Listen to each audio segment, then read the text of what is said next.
Hello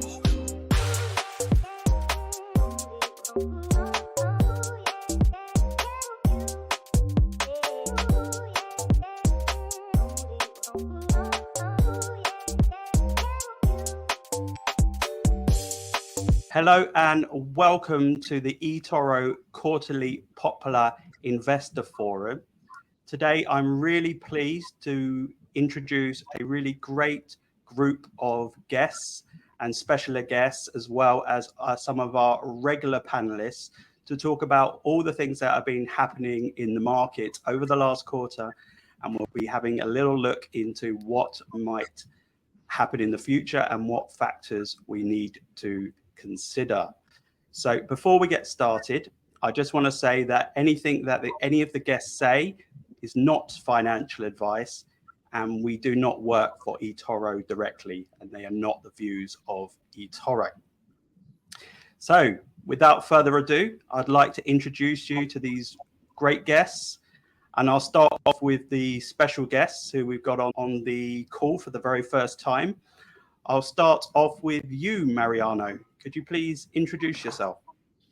Hello, everyone. I'm Mariano. I'm from Argentina. I'm currently based on Malta. And I've been with eToro for 10 years, popular investor since 2015. And I'm a very long-term investor.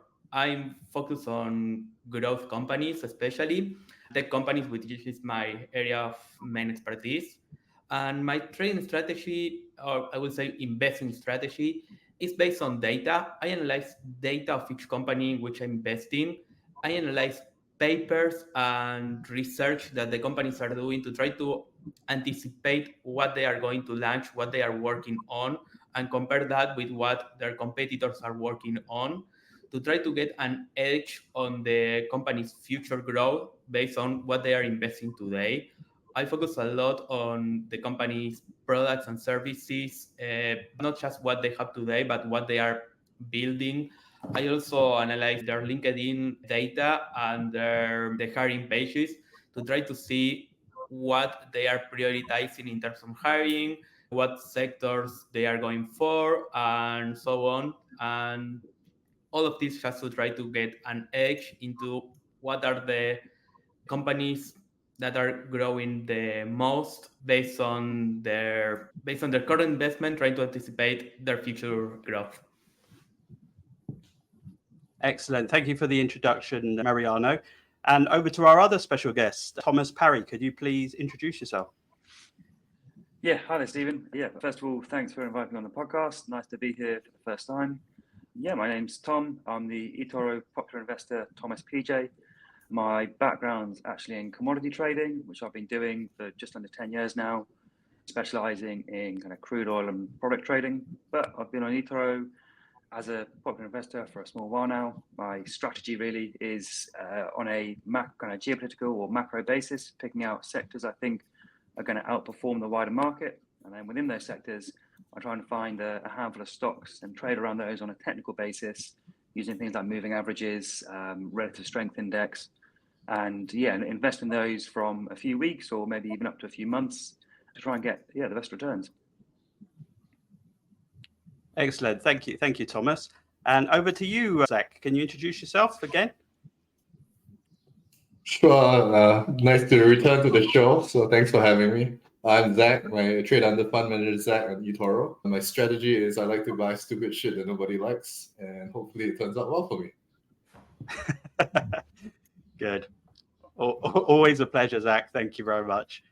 And Amar, welcome back to the forum. Introduce yourself. Yeah, so I'm Amar Singh on eToro. My profile name is Amar Singh 1234.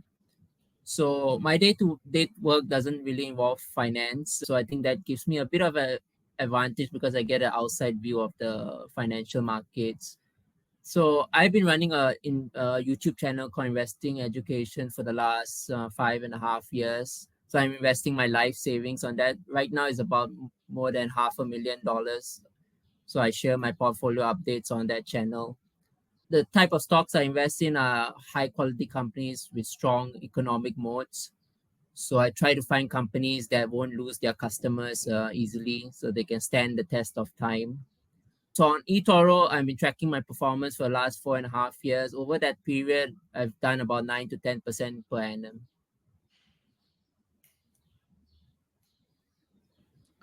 Okay, thanks, Amar. And I will introduce myself again. My name is Stephen. On eToro, my username is 𝗣𝗶𝗄𝗏. I'm a full-time investor, and previously, before that, I worked in a number of different industries, mainly in oil and gas, as well as healthcare for a time as well. On eToro, I invest in many different asset classes, including stocks, crypto, also some commodities, and some other asset classes I invest in as well. And I have an average annual return of about 25% per year in my 7 years on eToro. So that's my introduction. So we will just get kicked off now, and we will launch into the show, and we will ask some questions to the panelists. And I just wanted to start off because I always think it's good on these types of forums to take a look back on what happened in the previous quarter, because we do this forum every quarter, and see some of the things that might have worked out last quarter, how your portfolios did, anything that took you by surprise, anything that did particularly well for you. So I just wanted to get a little bit of a summary from the panelists to see how the last quarter went from you. Can I start with you, Mariano? Sure, I can start. I think Q1 was pretty solid, especially considering that we came from a pretty strong 2023. So we continued that trend, which is a good thing. Tech continue growing. The report that we have, I will cheat a little and go to part of Q2 with the last earnings report season that we just had. I think we had a pretty good earnings season in terms of growing, especially in the tech sector. Most companies are growing solidly, which is a good thing, even though we've seen lower guidances on many companies. That I think this is mostly showing concerns about the future economy perspectives. But yeah, when it comes to specific company, I think there were specific cases of companies that actually did pretty bad, but most companies did pretty well, with, of course, AI being a huge trend this first quarter, with NVIDIA going to the sky. But I think overall it was a pretty solid first quarter to start the year, especially in an election year. Yes, election year is very different to other years.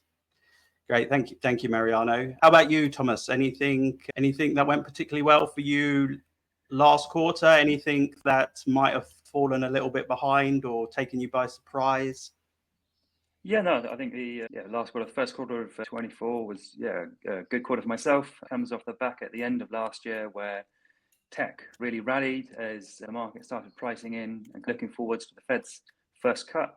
So across 21, being a kind of tech-heavy portfolio at that point, I gained about 20%, which I was really happy with. But then as you get towards the end of March, the market started realizing it's pricing a bit too many cuts. And so we kind of March and April, the market moved sideways, pulled back a little bit, where I think it's now pushed back the first expected cut of the Fed to about September. My portfolio has been a balance between tech and kind of banking stocks.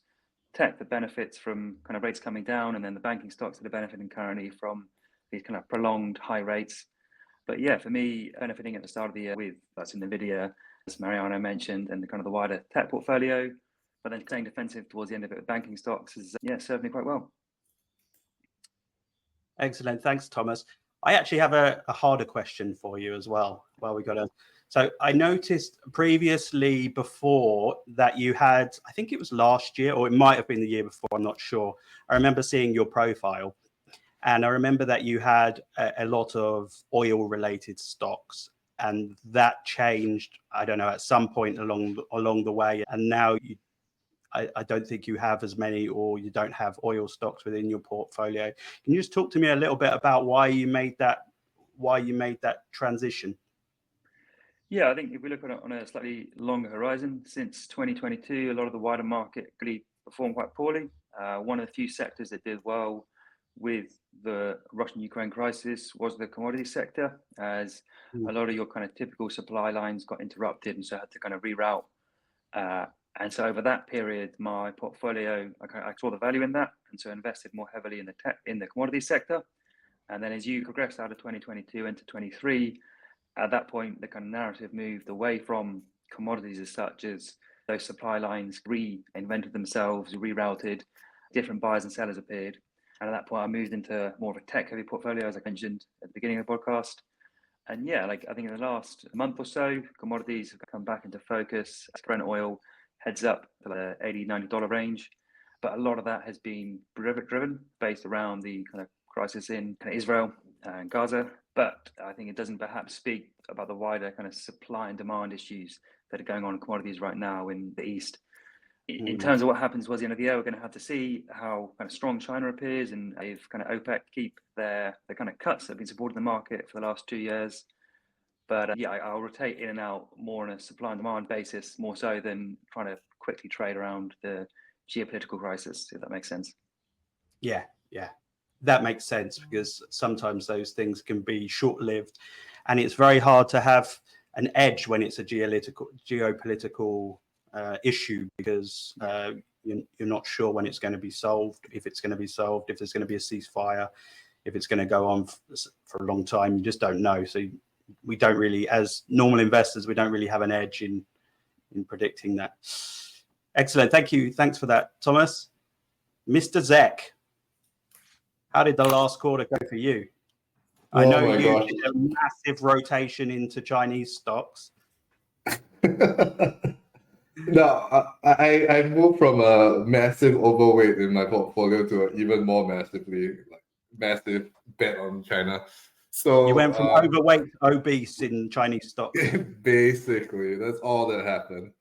I had terrible first January because of 2 failed merger arbitrages, which I thought I had in the bag.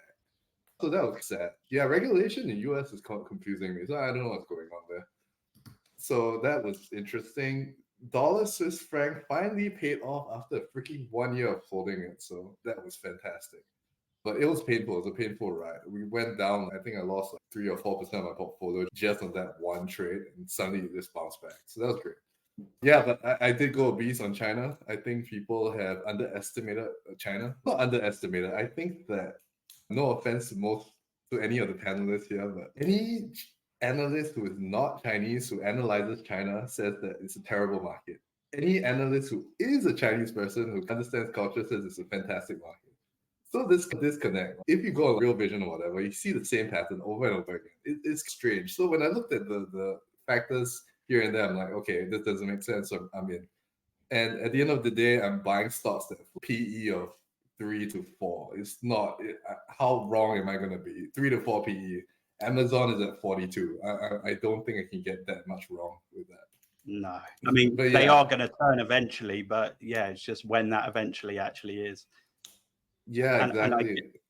And I guess a lot of it comes down to, I think a lot of those analysts are American or European, etc. And they will see those Chinese stocks as a bigger risk because they maybe don't have the knowledge that's required to be able to understand the dynamics of the company, the geopolitical risk, etc.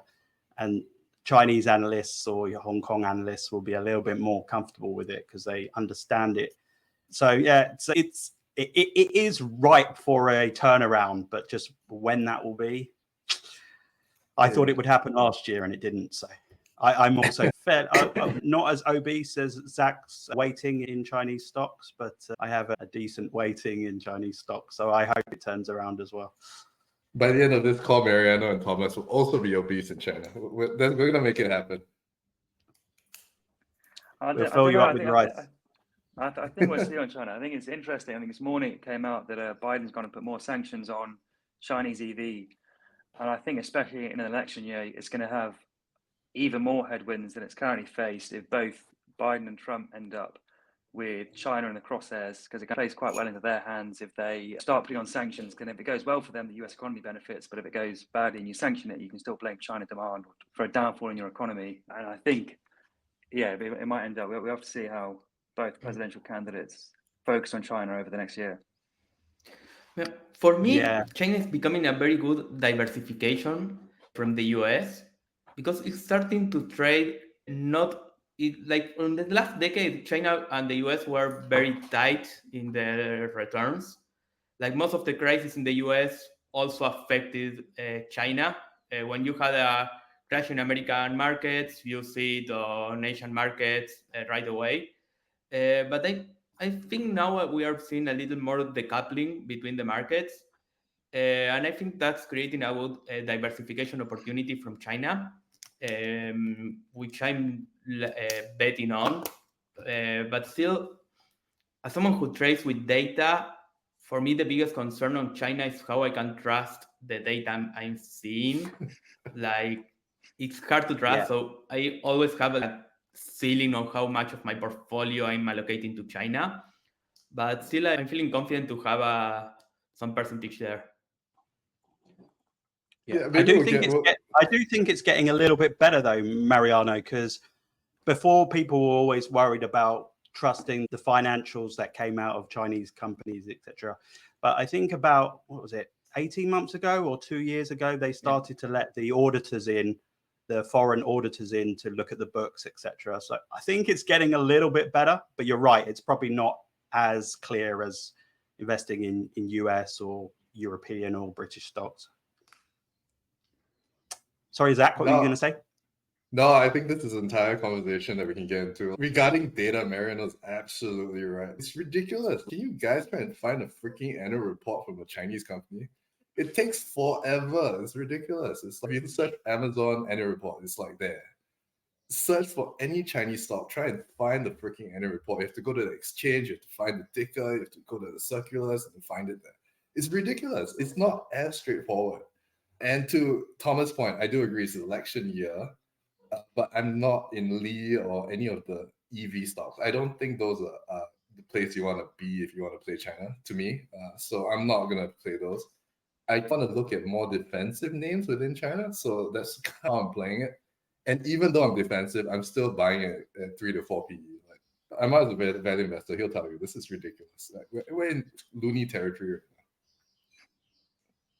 Yeah, I mean, it'd be quite difficult. I mean, they could fall a little bit. I think your margin for safety is pretty good investing at these sort of PE levels.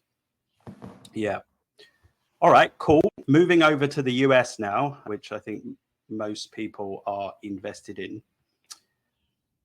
I wanted to talk about the interest rates and what that means for stocks. So I think previously at the beginning of the year, it was forecasted that there was going to be a number of cuts.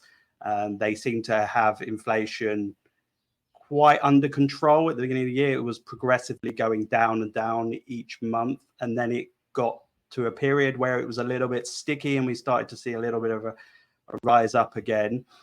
And then obviously the narrative started to switch to that there may not be any cuts in 2024, or there might be fewer cuts.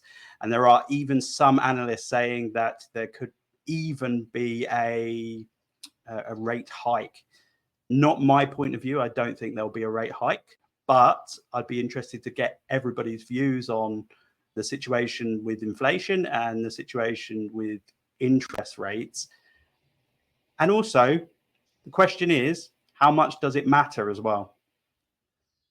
So, Amar, do you want to take that one? Sure. Let me just start off by saying I'm not an expert in interest rates, and it's going to be very hard to predict where interest rates go off. But I think this being an election year, I think generally what I've seen in election years is that politicians would tend to cut interest rates because they want to boost the economy, and that gets them more votes, right? So I think that could be one catalyst in having interest rates cut. But I also want to say it's an unusual time. I have a bank account that's giving me 4% interest. That's not too bad. I don't really mind if interest rates don't get cut or don't go down. I'm pretty happy just riding it as it is. It's not, we haven't had 4%, 5% interest on cash for quite a while. So I think just enjoy it while you can. I think interest rates, they tend to have more of an issue on growth bases, companies that rely on a lot of growth, and also has a lot of effect on small caps. So those that require to have to get large amounts of money, loans, debt, etc., they have to pay back higher interest rates on their loans. So I think we have seen that with small caps over the last 12 months or so. Does anybody else, Thomas, do you have a view on interest rates? Yeah, I think Amar raised a number of quite interesting points. I think, to be honest, if you look at the government side of it, I think they're a little bit disconnected. Typically in America, although you might get politicians harping on about wanting rates higher or lower, like when Trump and Powell used a few years ago were sparring over what they should do with it, it clearly shows that like the Fed is a disconnected system from the government, or pretty disconnected, and they'll choose whether rates go up or down depending on what best suits them. And 2020 is, with the world went into lockdown, a lot of QE, a lot of money pumped into the system, and then since then, fast forward 2 years, as people like yourself and Mar with high interest bank accounts and people with a lot of money in hand, it's allowed the consumer to be quite strong, and that caused inflation to rise because people had more money and so would go out and spend it, and then prices started going up and up, which got exacerbated by the Russia crisis. That led to Powell doing the steepest kind of rate hike in history. But I think, as Stephen said at the beginning of this, he's going to have done it quite well, in my opinion. And at the start of this year, we've seen kind of inflation go from 7-8%, depending on what region you look at, and it's come down now to a more reasonable level. Although in the last few months, I think kind of commodity prices as such have caused inflation to be a little bit sticky, as you say. It's definitely heading in the right direction. I don't think we're going to see any rate hikes by the end of the year. I think that's perhaps just the market getting ahead of itself. In January, people were looking at a lot of rate hikes, and the kind of opinion as such has got worse and worse. We're now pricing in, I think it's 90% certainty that we're going to get a rate cut come September. So maybe one, maybe two come the end of the year. But it's more so to do like the momentum is what I'm looking at. But yeah, I think, it's heading in the right direction. I think commodity prices, might go up or down, but it's one person drop off. Yeah, it's heading in the right direction, basically, which I think is the kind of key takeaway from how Powell's handled it. And I don't think he's going to get too involved in the election year. He's going to try and disconnect himself and just manage what he's doing, because he's done it very well over the last 2 years. So he's on a winning streak. Yes. Yeah, I think those are some good points, Thomas. And I think what people don't like, what investors don't like to see, is they don't like to see uncertainty, right? So while there's speculation on whether the rates will go down, whether they'll be held for a long time, or whether they'll go up, potentially get increased, which I don't think they will, people want to know the direction, right? So there's a bit of uncertainty. I think it was pretty obvious they were going to go down at the beginning of the year. And now there's a little bit of uncertainty. I think people will care a little bit less about the number of cuts and more about the direction of the next cut. And I think that will come into it quite heavily about what potentially happens. So we'll be interested to see. But again, I do think that these elections are a massive thing, because no candidate, I think both sides, Biden and Trump, no sides want to say we're going to increase interest rates, right? The Fed is obviously supposed to be independent of whoever's the president, but we all know that they do have some influence over the direction, and it will be in their best interest to eventually cut rates because it gets voters. So what happens, we have to see. I guess it will all depend on the data, but if there's not a really extreme data that shows that they need to increase rates or they need to hold rates for longer, I think that they will tend to err on the side of rates reducing, albeit maybe at a slower pace than was originally expected. Yeah. Yeah, I think that's fair. I think unless there's like a blowout situation in the Middle East, which kind of is always going to put, have knock-on effects on a geopolitical basis, it's going to carry in the right direction. I think both presidential candidates are going to want the same thing, to be honest. But I'm saying that the US market is doing, like the job market is doing very well. You've got, I think it's a very strong labor market in the US, which is going to only help both candidates, really. Yeah. All right. Thanks, Thomas. Zach, Any views on interest rates, or you don't really care? Too hard, man. Don't know, don't care. No, I need to ask you guys, like inflation, like when we look at the January numbers or February numbers or any numbers from this year, how much of it is, okay, because we had this Red Sea issue, shipping rates have gone up, so therefore there's some transitionary costs. Is that going to continue towards the end of the year? Is it one-off? It's hard, man. And then if you look at the other thing, which is shelter, so property prices just keep going up. Like interest rates are high, sure, but they don't seem to be stressed enough to cause a default. And yeah, there just doesn't seem to be any major forced selling to cause property prices to come down. So therefore, inflation looks like it's higher. But I don't know. It's really hard. I don't know if you guys have any views. I think it's really hard. Yeah, unemployment is staying quite close to historic lows. Employment's not shooting up. So that's usually a time where they think, okay, when unemployment spikes up, that's usually when they say, all right, we need to lower those interest rates, get the money printers firing again. But yeah, they've stayed historically quite low. So yeah, I just think there's a lot of uncertainty. I just think the Fed's in a little bit of a wait and see action. But Mariano, I wanted to ask you actually, because I know that you have a lot of tech stocks in your portfolio. You're pretty heavy tech, and I know you're quite into AI, etc. Do the interest rates have an effect? Are they having a severe effect on your stocks? When you listen, not just the price of not just the stock price, but also the fundamental parts of the businesses that you're invested in? Yes, of course, the rates are having an impact, but I think the impact is more noticeable on high growth companies that were in the middle of their growth cycle.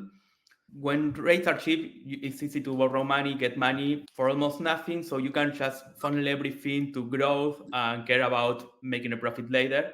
With money being more expensive, you need to care about having a profit sooner, which means growing maybe at a slower pace.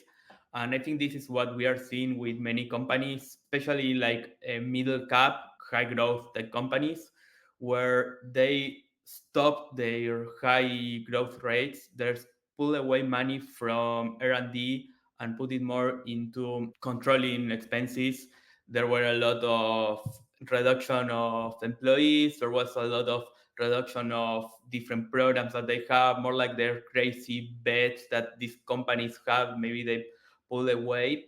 But at the same time, the biggest tech companies are actually, I think, are going to benefit from this because they already had a lot of money in hand. And now money is more valuable. Companies like 𝗬𝗏, who is making a $70 billion buyback, they are using the opportunity of their stock being actually cheap or cheaper than it will be if we will be in a low interest rate situation. Maybe now is where you can actually buy more of your stock back.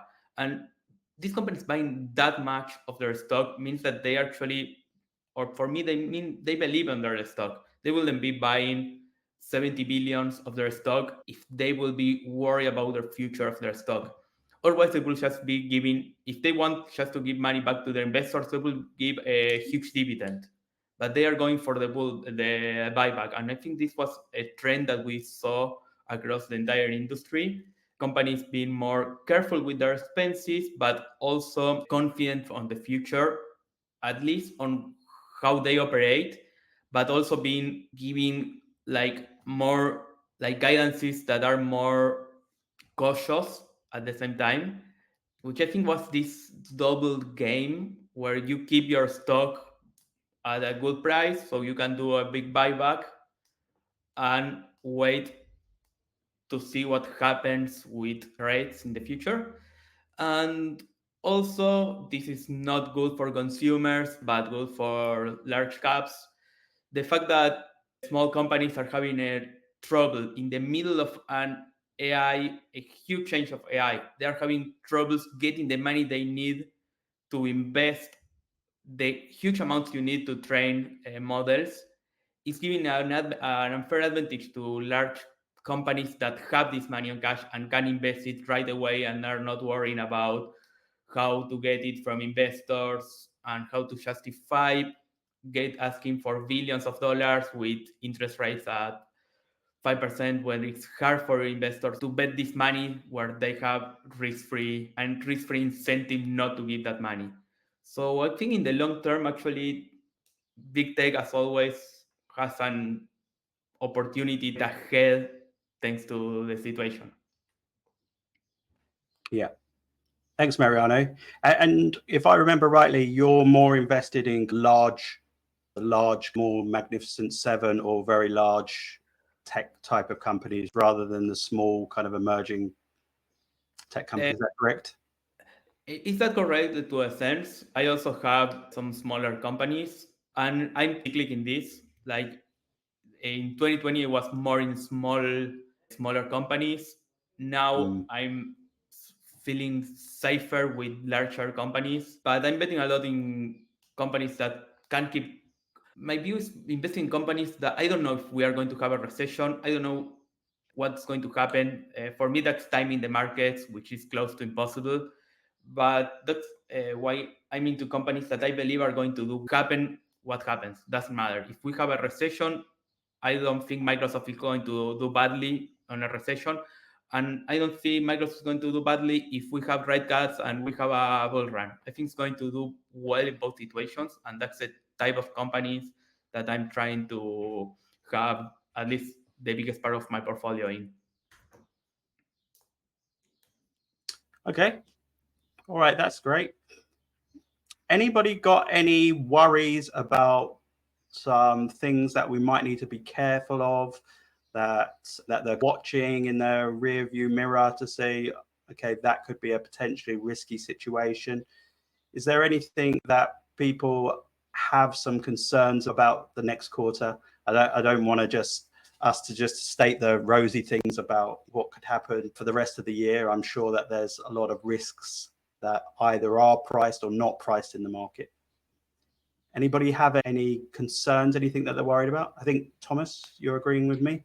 Yeah, no, I think the rhetoric come the kind of second half of the year as we get into it's going to be, I think it's in like the 80s and 90s, the kind of Fed, when they raised rates, ran into the problem that they raised rates successfully and kept a cap on inflation, but then they ended up being too high for too long. And eventually the inflation came down below, the Fed has targeted 2%. If it comes down too fast, and as we've seen the last 2-3 months of sticky inflation figures staying at that 3-4% number, if suddenly the market that kind of catches up with the trend that it's been doing for the last few months prior to that, and we end up crashing down to the target, people are going to start worrying about economic slowdown and the kind of the recession fears. But yeah, I think that's the main problem as such. Is going to come the second half of the year. The rhetoric is going to be, can the Fed lower rates at the right kind of level to keep inflation where they want it to, and it smoothly land, which is going to be tough. So yeah, we'll have to see how that pans out. Yeah, that's always difficult. It's like a plane trying to land on a moving runway, right? Yeah. And it could overshoot as well. There's also the risk that if they keep rates like they are, or they keep them for a much longer time, there is the risk that they could overshoot and then have to cut very quickly, which could also happen, right? It's very hard to time because of the lagging effects that there is. Zech, anything you're worried about? Or not worried about, but something you're looking over your shoulder at? I got an interesting one. I don't know if it. Yeah, I don't know. This is something where I put in the too hard pile, but it's something I'm looking at. I think higher rates that we see now may not affect the US stock market and cause a crash. I think what could be a black swan event is if another economy could suddenly have, serious stress on its economy. So the one that comes to mind is actually Canada, because if you look at the way that loans are fixed in Canada, it's more to float. So in US, they have more fixed terms, right? US is more float, so they are facing a lot of pressure. And they've been supporting the economy with immigration. But that's becoming a problem because there's too much immigration and there's some issues there. The question is, how do you control that? I don't know. something I put in too hard pile. I like to buy dollar CAD just to express that view, but the carry cost is too expensive, so I can't do that. But yeah, it's something I look at. It's interesting. If Canada has like serious economic issues, how will the rest of the world take it? I don't know, but it could be interesting.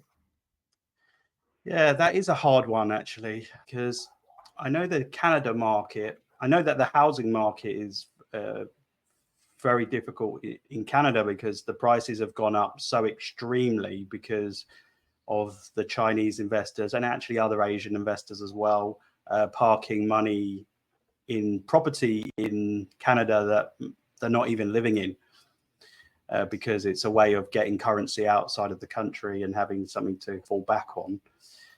And I know that the debt to GDP is very high as well. I can't remember the exact number, but it's higher than the US from what I remember. So yeah, there could be some factors there that could potentially cause some issue, but just they say when the US catches a cold, everybody, all the other countries sneeze, right? Which I think it's something like that they're saying. And that's, I think we know that when there's problems in the US,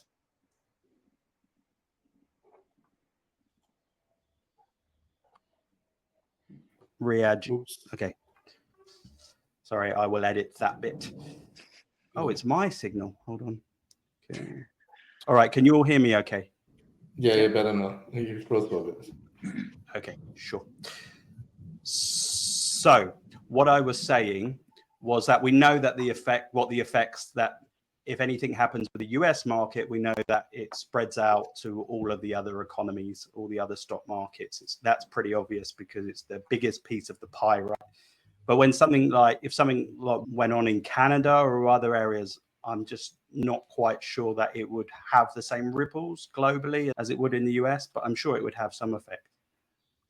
Yeah, I think to jump in, Zach made a great point on Canada with the kind of shorter term debt. I think Europe acts in quite a similar way with things like mortgages. Typically, you fix it for maybe 2 years, maybe up to 5 years is more like viewed as long term, whereas in the US, 20, 30 years is standard. So I think, yeah, problem you might end up seeing towards the end of the year if, I think Switzerland's already brought down their rates for the first time. ECB is looking at, as is Bank of England. If you're, if Canada or Europe start bringing down rates and then and America doesn't, you're going to end up in a situation where it's as rates come down, these other nations are pegged to the dollar, but then can't do anything other than bring down rates, and so you might end up in quite different situations between the two economies, which is going to cause a huge kind of problem in Europe, which started the year quite well. Yeah, because that would cause if that was to happen, that would cause the US dollar to increase if they kept rates. If they kept rates as they are and the other European countries or other countries reduced them, we could see a stronger dollar, which has a big effect on some companies, right? Doing business with the US and beyond. Okay, all right, something to look at. Oh, anything you're looking over your shoulder at, or thinking about, or nothing in particular, but I think for me the biggest fear is always war. I think that's always the biggest threat to global stability and to the global economies. I think as long as we can avoid a war, another war, and stop the wars that are going on, I think we should be in a good position. I just say also, I think last year or the year before that, we had a very big event that happened. One of the biggest banks in the world went bankrupt, but we just went by that and there was no big turbulence in the market.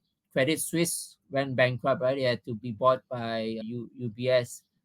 So it seems that these financial shocks don't seem to have such a big impact nowadays. So my biggest fear will still be that of a war or conflict. Yeah, it could be. Yeah, it could be. I think the Israel situation is very difficult at the moment, and I think people don't know how long it's going to last, etc.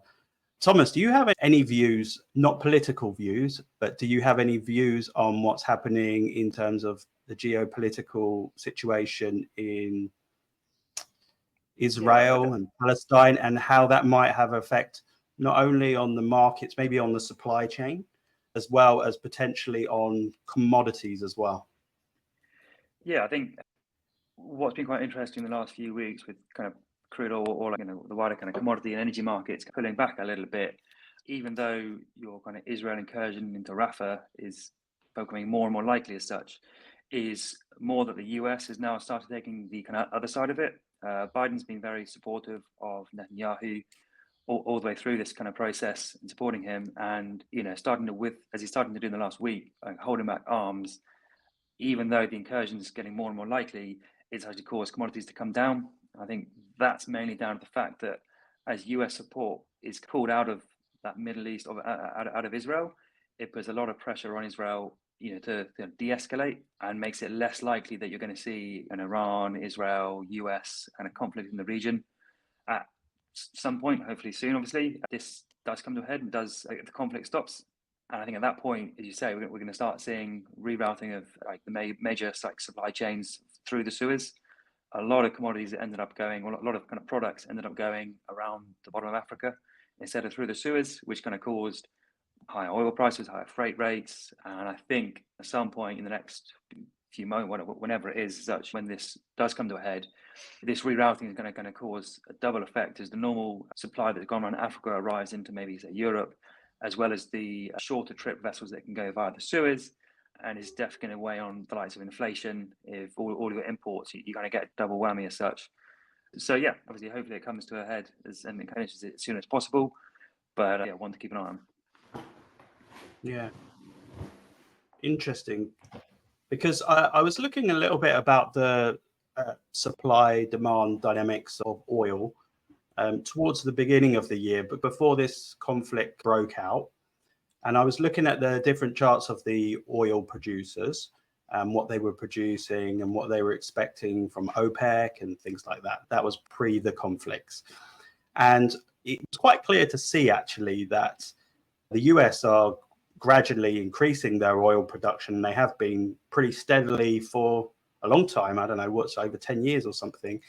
And we recently saw, I think it was Angola that came out of OPEC as well. And so they're probably quite likely, it's not going to be as big impact as some of the other countries, but they're probably quite likely to increase their oil production. So yeah, I don't think the supply and demand dynamics are as extreme as when obviously that kind of 2022 period, 2021, 2022 period, where it was quite clear that because of the COVID disruption, there was going to be a lot of issues. Maybe we might see once the crisis kind of comes down a little bit and it's a little bit less tense, we might see those supply things come into the market. It could potentially ease prices. Yeah, I think we'll have to see. As you made a kind of great point, the US, I think, rig count, US production as of in the last month has suddenly overtaken the levels it had in 2019. The US, and it's quite an interesting one, I think, election year, seeing that if you compare Biden and Trump, you'd expect kind of commodity industry to do better under Trump in the US, as his kind of famous drill baby drill quote. Saying that under Biden, it's done really well. It's still been very supported. You've had a huge SPR release, which is going to have to get refilled at some point in the US, that kind of strategic reserve, And yeah, we'll have to see what happens in the second half of the year with OPEC. As you say, like Angola's called out, I think that's more to do with their new production. And if you include Russia, which is known as OPEC Plus, come the second half of the year, they've been coordinating quite well, even though not everybody's sticking to their quotas. They're still getting on. I think they're never going to fall out when commodity prices are as high as they are now. If you do have a pullback in prices for whatever reason, that would end up having more conversations, because I think everybody's happy to stick to their quotas and be on best behavior whilst the commodity prices are in their favor. But if it wasn't in their favor, as you saw in 2020, if prices pull back, that's when you'll get more conversations, breach of quotas and the like. Again, it's a complicated situation. It's going to get driven by what happens in the Middle East, what happens in the US. But we'll want to see how it develops.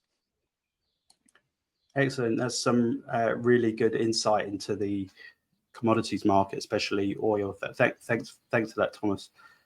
And Mariano, I wanted to ask you a little bit more about your favorite subject, and that is AI. And I wanted to ask you whether you think that we're still in the very early stages of AI, and that there's a lot of development to come. There's going to be a lot more companies, etc., developing in the AI space? Or do you think at the moment it is quite overhyped and the infrastructure and the technology isn't where the kind of mania is, where the hype is at the moment? Do you feel like it's overhyped at the moment, or do you think that we're just in the very early innings and things could develop? I think a little of both, because I think we are very early on AI. That's clear. That's something that has been happening for the last 10 years. We have been steadily growing. AI is not something new. It's something that has been growing actually for the last 30 years, but it started speeding up in the last decade, especially now since 2018. It started to pick up more speed. But also I will be cautious with the timelines. Like, a lot of the hype came for expecting the entire industry to switch to AI by tomorrow. And this is not something that I believe is going to happen. Not because of the technology, but most because of the companies have to find a new business model that goes with this. And I think it is similar to when internet started to becoming huge. The technology was there, but the companies moving to internet took way longer than the technology itself to establish it. You see, some companies took 10 years to start being online, and AI is putting a lot of pressure on companies for start moving fast. And I think this is the most important thing that happened last year, was not the technology in itself, even though LLMs are amazing, but I think the biggest thing that happened is that AI went to the ears of everyone. Everyone is aware of what's happening now.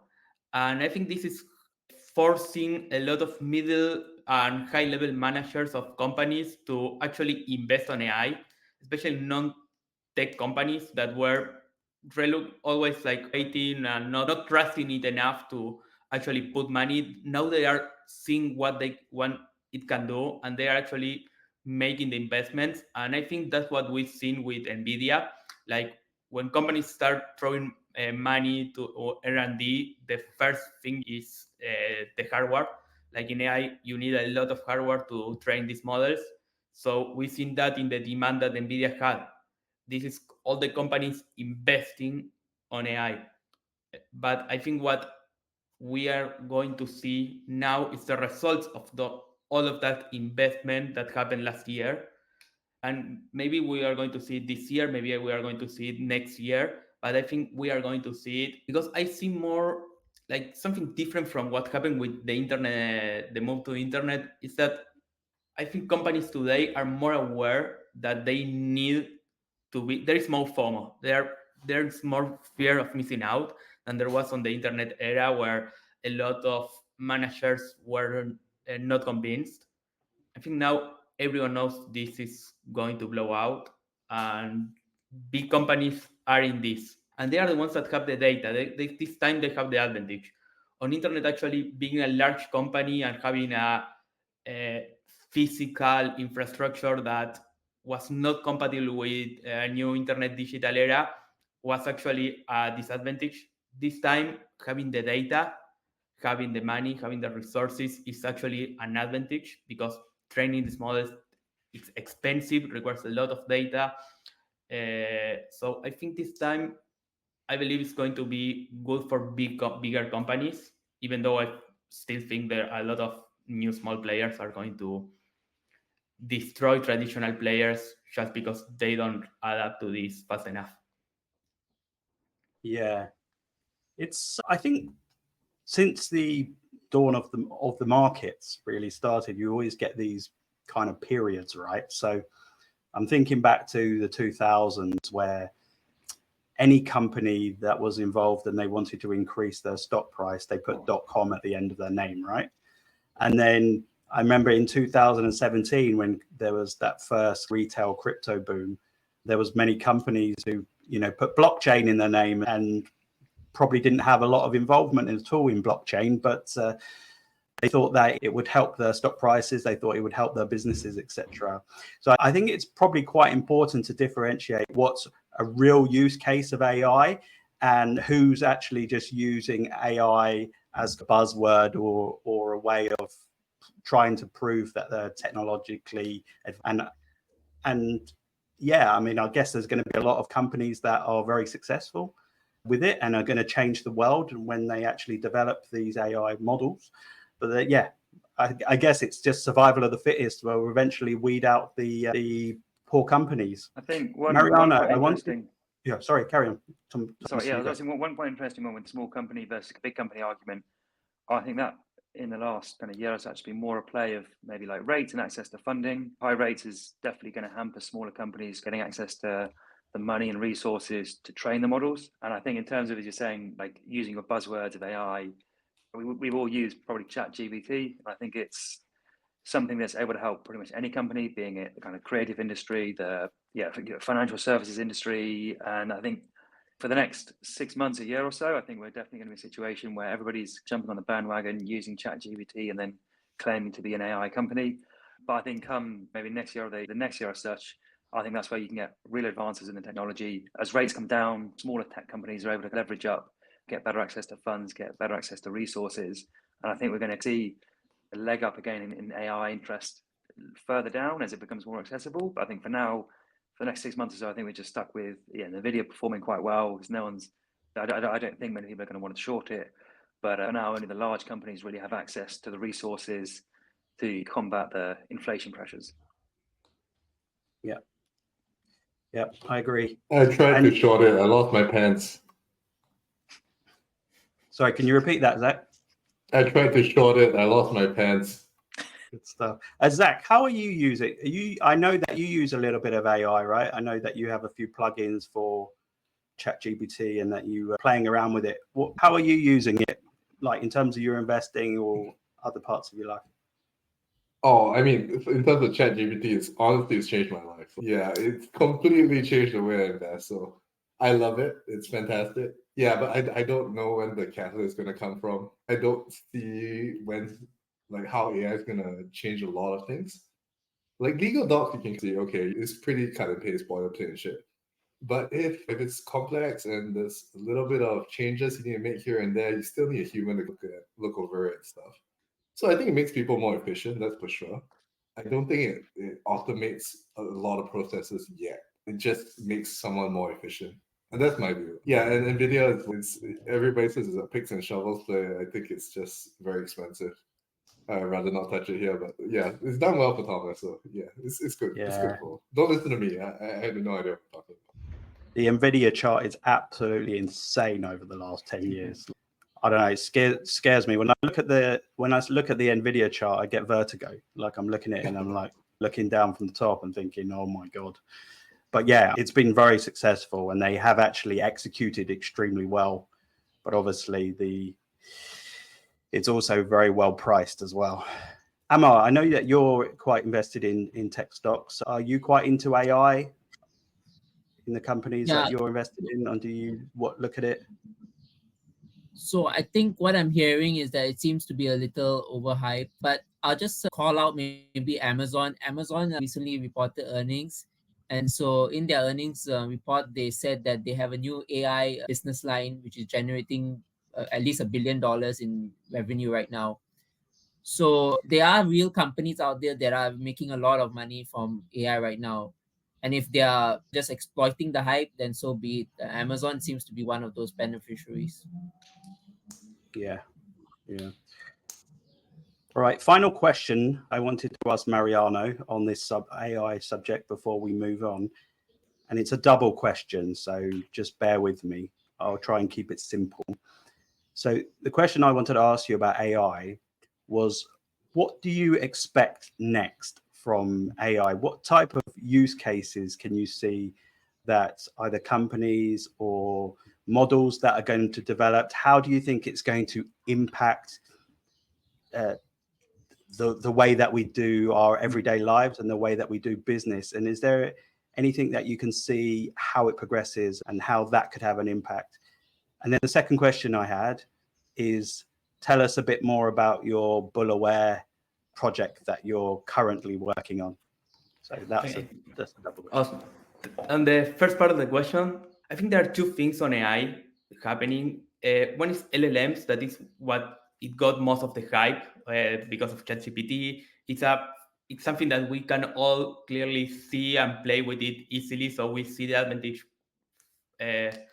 fast enough to create this hype.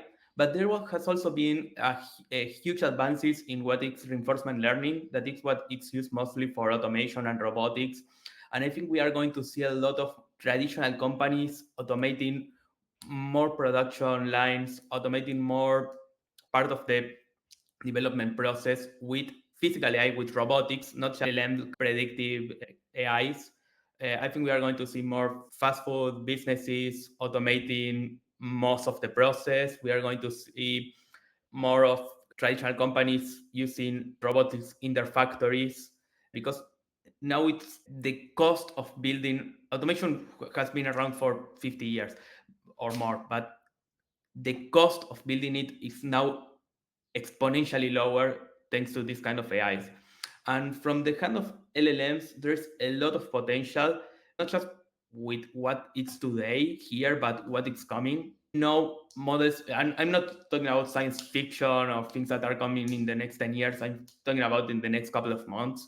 We've seen Google already launching a model with 1 million tokens of knowledge. So it can hold 1 million tokens.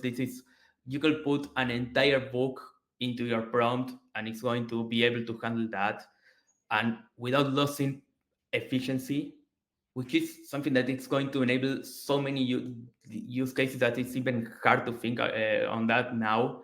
You could have a customer support bots that know your entire history. You could have a medical support bot that knows your entire history of every study that you have done to yourself in your life, and compare that with all the studies out there, with all other people out there, and help doctors make a prediction. Because this is still, I don't think this is going to remove jobs or anything like that.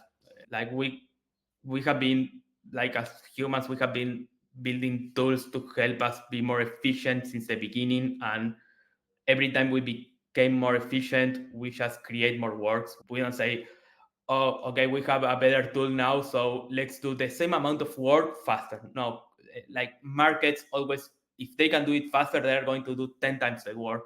Expectations are going to grow. You are going to expect to call to some company and have an automatic response. You are going to expect that if you go to a fast food restaurant to be served in under 30 seconds, like expectations are going to get higher, and competition is going to move everything higher, and this actually is going to end up creating more work that it's going to remove. Of course, certain jobs are going to disappear, but as always, it's going to create even more works. And for the second part, many thanks for mentioning. I've been working on bulletware.com. That is a tool for eToro, where you can visualize any public eToro portfolio with more statistics, more data than what you can find on eToro, or alternative data. And it also helps you to discover new portfolios and new users, new people trending. And my idea is to keep working on this and try to build a place where investors can not just trade on eToro, but know all the data in one place, where you can see everything that is happening with your portfolio, with other portfolio, compare it fast. And also, I think it's going to be able to help you a lot to improve as an investor. I want to give you all the stats and all the information that people need to get, even from early investors that are just getting started to more advanced investors that have been doing this for years or decades. As always, I believe on data, and I want to give everyone the data right away in the most easy to digest. And this is my objective, and this is what I've been working on, and I invite everyone to use it. It's free, so you can just go to the website and type your portfolio there. And so are you planning to add more and more functionality and more intelligence to it as you progress? Since I launched it, I've been adding new things every week. Like, keep going frequently to the page. You are going to see new features all the time. And I plan to keep doing this. Okay, well done on all that hard work. I'm sure it's going to be extremely useful for people. Yeah, congratulations on that. If anyone watching this video wants to check it out, it's 𝗂𝗶𝗆𝗏.com, right? Yes, that's correct. All right. Very quickly, I'm not going to go into this part in a lot of detail because the last forum that I did last quarter was a crypto specific forum. So we spent a whole hour talking about crypto in the last forum. So I'm not going to go into this in much detail, maybe 5 minutes or so. But I wanted to ask Zach, because obviously Zach works in the crypto industry. Just wanted to get his thoughts on kind of the sentiment out there in the market at the moment. Obviously, we saw all-time highs in BIC before the halving, and it actually went into the early 70s. And we've seen a little bit of a drop since then, but not a massive drop. We're still at very good levels for Bitcoin in particular. But what's the sentiment out there in the market, Zach, from the companies that you talk to? And is there any concerns, or are they generally pretty positive? A lot of dogs with hats keep going up. I think this meme craze is gonna continue, but I don't like it. I think it's just very degenerate. Me too. Yeah, I don't know. It's sentiment's not great. It's not positive. Funding rates have come down. Your futures rates have come down. Your basis trades have gone away. Vol has come down, so options are getting cheaper.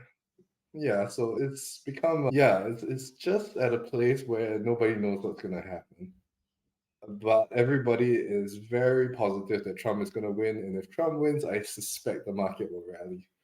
But in between then and now, I think it's hard. I don't see any catalyst for this to grow any higher than it is. Yeah, I think more liquidity is likely to come into. It will happen with both candidates, because the US is always incentivized since that 2008, 2009 crash to constantly have to pump liquidity in the market for it to survive. But I think with Trump, it is more likely that they'll probably put more liquidity based on what he did previously when he was president before. But and we all know that crypto reacts very closely with how much liquidity there is in the market and M2 supply. Zach, is there quite a lot of buzz around so a few weeks ago, there was the launch of the Hong Kong ETF. Obviously, the ETF in the US was the big news a few months ago now, but the Hong Kong ETF just got approved a few weeks ago. Have you heard any kind of buzz around that? And do you think that's going to be significant, or do you think it's going to be like the smallest brother for the US ETFs? Definitely smaller than stepbrother. I think the combined volume of the 5 ETFs that came out, top 5 ETFs, was 10% of what US did or some shit like that. So it's not gigantic volumes. But then again, if you look at Asian liquidity, it's generally lower as well. Everybody loves the US markets. That's why your PE ratios are like NVIDIA is so high compared to your other companies, or Amazon and Alibaba. That's a better comparison, right? There's a reason why the PE ratios differ so much. It's always a liquidity question. So Asia is not as strong in terms of liquidity. So if we can now move on to what I would like each participant on the call to do, if they can, is highlight one stock that you're quite excited about, or maybe it's new to your portfolio or something that you have a lot of conviction in, and just explain why you have a lot of conviction and why you think that thesis might play out. So can I start with you, Thomas? Yeah, so I think for me, the stock I'm most interested in will be Rolls-Royce. I think for me, it's a stock I've held for a little while in my portfolio, and it did very well for me at the start of the year, but it's moved sideways for the last 2 months. I think what we're going to see hopefully over the summer, you have the likes of IAG, the owner of British Airways, say that they'd be expecting great profits over the summer, and I think we've seen a continual return to like the aviation industry, with people going on holidays with kind of pent up money over COVID. And I think Rolls-Royce is a great way of jumping on that and benefiting as they service airline engines, but also a way of doing it without being exposed to kind of jet fuel price, which has been going up and up over the summer periods, which isn't helped by these supply dislocations. So I think over the summer, Rolls-Royce has potential to leg up again and do very well, aided by kind of flights returning to normal. Okay, excellent. That's on the UK exchange, right?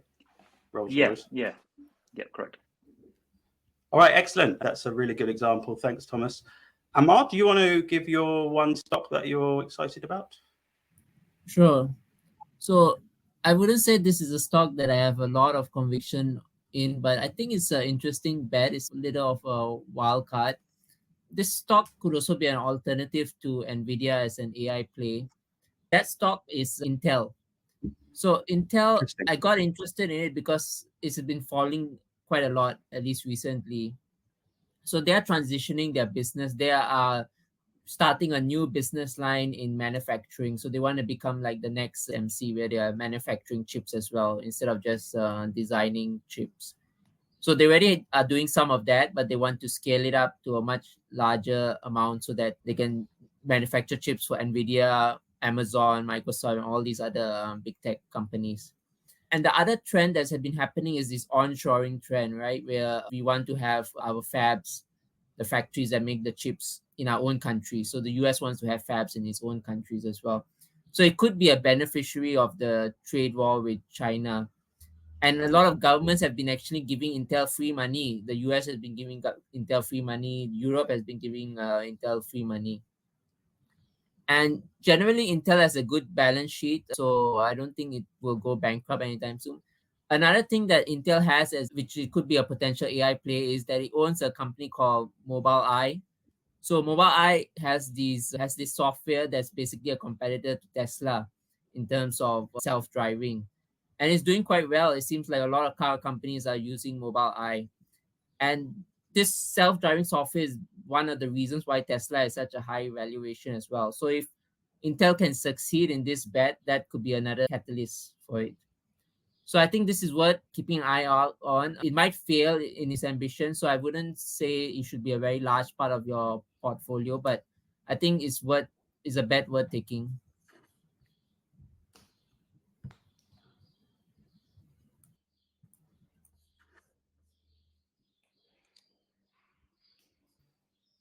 Thanks, Amar.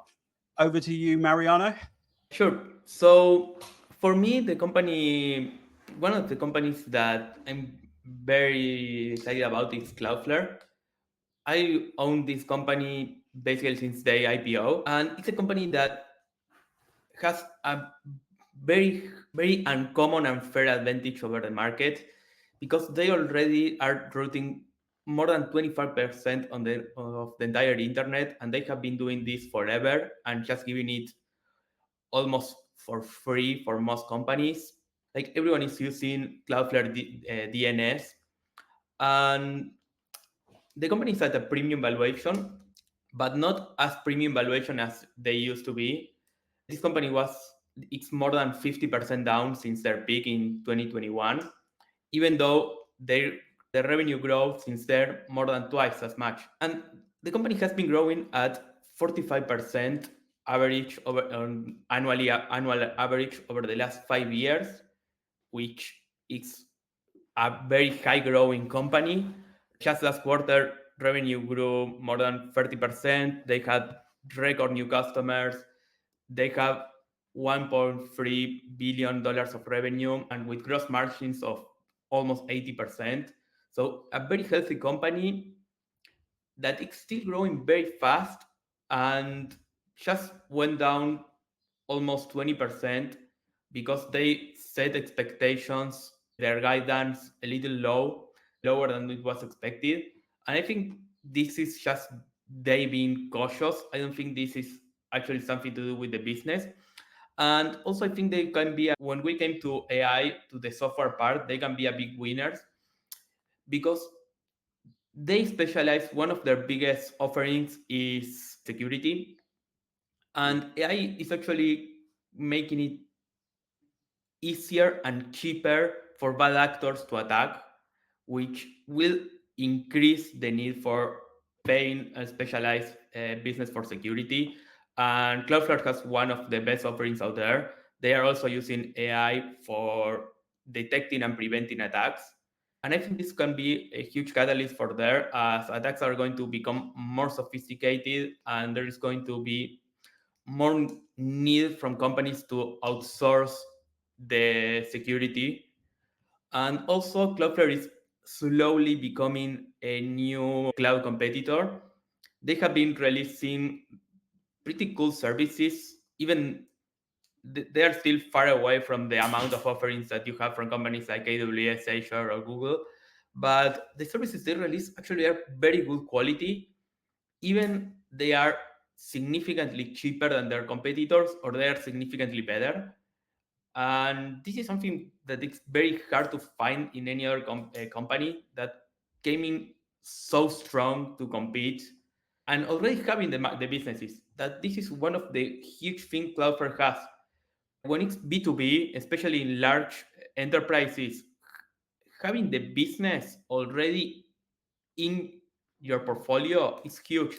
Like, they have a lot of businesses, 25% of the entire internet, but they are just not paying enough.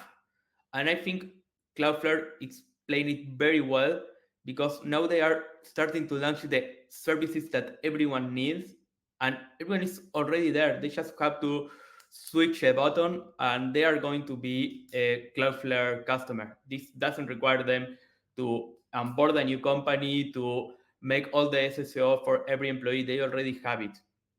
Companies only need to switch a button and they will be protected by Cloudflare. This is huge, and this is such an unfair advantage for me that even though the company is at a premium valuation, I believe this company is going to do well in the next 5 years. Okay, thank you, Mariano. I could go into so many questions on that, but we're running out of time, maybe for another show. But thanks very much for giving us a taster anyway. To you, Zach, do you want to give your one stock idea and why you're excited? Yeah, a quick one. My stock is Aersale, AERSALE. By the time this comes out, I think it's already run like 15% since I've gone in. It's not, the downside is a little bit more now, but I still think it's interesting. The reason why the stock is doing so badly is because there was a short seller in it. Short seller has removed himself and has taken his profits. The stock is down like 50% or something since the year started. So now the short seller is gone, and the question is what's wrong with the business. The business is a little bit opaque. There's an asset management business, and they have this new technology that's coming out. The asset management business, I think, is valued. I think it's valued fairly where the stock price is now. So your upside potential is this new technology that they launched. So the new technology allows planes to land in bad weather. It recently got approval. So the question is, can they monetize this well enough for the stock to make a lot of money? My answer is I don't know, but it's definitely worth a bet. How am I so confident? The CEO bought 6 million of the shares in the last quarter or so. December, so December-ish. So last year, he bought 6 to 7 million total of this entire company. So I think he's fairly confident. And if you have insider buying, generally things turn out well. So yeah, that's my pitch. All right, that'll be something to look at in more detail. Thanks, Zach. Now I will just do mine very quickly as well before we wrap up the call. So the one that I wanted to talk about was a stock called MarineMax. So it is a very new stock in my portfolio, and it's actually a very small weighting. I just have a starter position in it, and it actually only got listed on eToro maybe a couple of months ago. So have a very small position, but I will look to increase it over time to a reasonable level. And the reason why I like MarineMax is that MarineMax, they basically operate in the yacht business, so yachts, boats, etc. They've also recently expanded out to the management of kind of marinas as well. They've done a lot of strategic acquisitions, and the price of the stock has been beaten down a lot, and mainly because of the high interest rates that affects spending. And one of those pieces of spending that takes an effect is some of the luxury goods, which is obviously yachts. So the price has come down pretty significantly. It's at a very good valuation now. It was about, I think it's a PE ratio of about 8, or perhaps even less now. And I think that it's should be quite primed for eventually to have a very decent breakout. I think as rates start to eventually start to come down, people start to invest more. And I think some of those strategic acquisitions that they've had recently start to mold a lot better together, and the management can do some strong execution. I think that it has a kind of a lot of upside to it, because I think they're involved in more areas, and I think eventually the luxury goods will have a push again. So I think it's a good business, and I think that it's priced very well, basically. But it is a fairly small stock, so it is susceptible to some risks that some of the larger companies are not. So that's my pitch for MarineMax and why I took a position in that. Yeah. So I think we've come to the end of the forum. I want to thank you all for attending and for providing your views. And I've really enjoyed that. Thank you very much, everybody. Thank you very much for having us. Yeah. Thank you. All right. Thank you.